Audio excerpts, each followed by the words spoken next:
నారా సునీత ఉరఫ్ నర్రెడ్డి సునీత ముసుగు పూర్తిగా తొలగిపోయింది.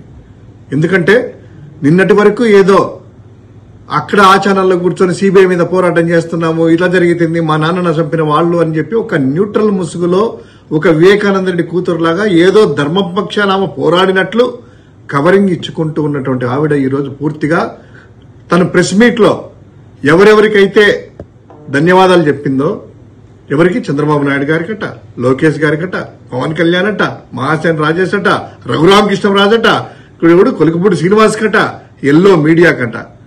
అంటే దీన్ని బట్టి అర్థమైందంటే ఇన్ని రోజులు కూడా పూర్తిగా చంద్రబాబు నాయుడు డైరెక్షన్ లో ఈ నారా సునీత నడుస్తూ ఉంది. ఇల్లే కాదు, ఒక్కొక్కరి ముసుగులు తొలగిపోతా ఉన్నాయి. పవన్ కళ్యాణ్ అనేవాడు ఏదో ప్రశ్నిస్తా అని చెప్పి ఒకటి వేసుకుని వస్తే ఆ ముసుగు తెలిపోయింది, అది కూడా చంద్రబాబు నాయుడు ముసుగే అనేటువంటి అర్థమైంది. తర్వాత మురుసుపల్లి షర్మిలా శాస్త్రి, ఆ శాస్త్రి కూడా ఏంటంటే ఏదో కాంగ్రెస్ పక్షాన వచ్చినట్టు రావడము, చంద్రబాబుకు మేలు చేయడము. ఈరోజు ఈ నారా సునీత కూడా అదే చేయబోతుంది.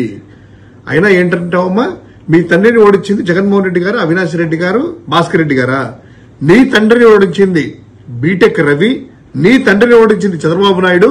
ఈ మాట మీ కాంగ్రెస్ నేతలే, అంటే మీ చెల్లెలు తిరుగుతుంది కదా మురుసుపల్లి షర్మిల, అదే తులసిరెడ్డి గారు టీవీ నైన్లు కానీ ఎక్కడైనా కూడా డిబేట్లో కూర్చొని చంద్రబాబు నాయుడే ఓడించింది వివేకానంద రెడ్డి గారిని అని చెప్పి. అయినా ఎంత బలం ఉందమ్మా, దాదాపు పూర్తిగా గెలిచే మద్దతు ఉన్నా కూడాను వివేకానంద రెడ్డి గారిని నిలబెట్టాడు జగన్మోహన్ రెడ్డి గారు. ఆ రోజు కుట్రలు చేసి కుతంత్రాలు చేసేసి అలా జరిగింది. అయినా 2000 జగన్మోహన్ రెడ్డి గారు తండ్రి అంటే మా నేత వైఎస్ఆర్ మరణించిన తర్వాత విజయమ్మ గారు కాంగ్రెస్ పార్టీకి రాజీనామా మొఖాన్ని కొట్టి బయటకు వచ్చి పోటీ చేసినప్పుడు ఎవరమ్మా పోటీ పెట్టింది? మీ తండ్రి గారు, అదే మా స్వర్గీయ వివేకానంద రెడ్డి గారు పోటీ పెట్టినా కూడాను అగైనెస్ట్ గా తర్వాత కాలంలో వైఎస్ఆర్ కాంగ్రెస్ పార్టీలకి మంచి మనసుతో జగన్మోహన్ రెడ్డి గారు చేర్చుకోవడము, ఆయనకు బాధ్యతలు పార్లమెంటు బాధ్యతలు అప్పచెప్పడము, అందులో ప్రచారంగా వెళ్లడము ఎన్ని చేస్తారు. అయినా నువ్వు చంద్రబాబు నాయుడు యొక్క ముసుగులో నుంచి బయటపడ్డావు, నీ ముసుగు తొలగింది, ప్రజలందరికీ అర్థమైంది.